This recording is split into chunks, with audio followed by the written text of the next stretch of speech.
Hey guys, I'm an aspiring game developer, and this is my criticism of Mario plus Rabbids Kingdom Battle. Let's just start off by saying that I think this game is amazing. When I first saw the game, I was immediately drawn to the strategic aspect of it. I've always enjoyed strategy games, and I knew that playing one in the Mario universe would be a total treat.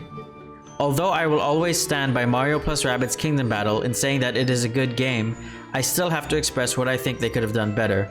Let's start from the very top. The first point is going to be a long one, but hear me out. Many aspects of the game just felt like it was slightly incomplete. From weapons to characters to co-op mode, there are small details that are definitely not finished. 8 characters and half of them are fucking ugly rabbits. Why aren't DK and Rabbid Kong playable outside of the DLC campaign? I don't know. What else? Weapons variety is pretty shite. There are only 2 weapons per character. I can think of so many weapons right now off the top of my head. Let's try it. Okay, a weapon that can turn corners and never miss. A weapon that hits twice and has a high critical chance. A heal gun. A poison gun. A flamethrower. For real guys, what were they thinking when they made the weapons? It feels like the weapons came out of the demo version. And then co-op mode feels a little empty because the maps are just made up of squares. It looks like you're in a training simulation. God, there was a lot of wasted potential, huh? The main gameplay is great and all, and story mode takes about 20 hours, which is good, but these things would have made the game feel a bit more complete. Maps were fairly uninteresting and bland. Although the Spooky Trails map introduced boos that teleport you if you touch them, and the desert and snowy maps introduced sand tornadoes and snowstorms, it would have been nice to see other ideas that would open up new strategies.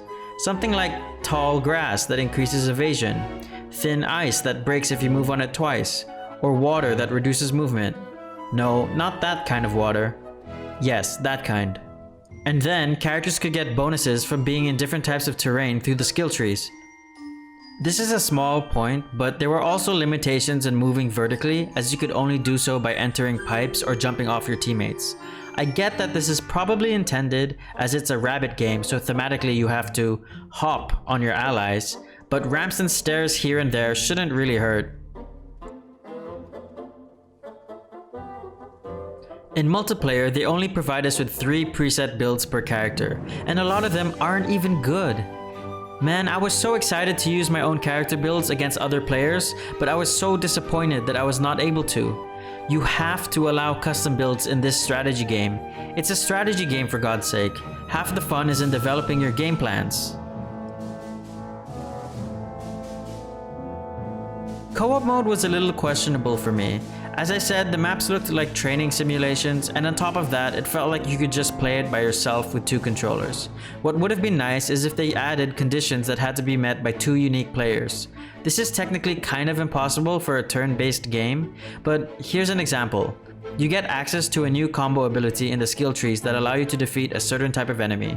The combo ability changes depending on the characters in your team. Something like that, you see? That would allow for more interesting co-op interaction. Overall, I still loved this game. It's probably in my top 3 games for the Switch.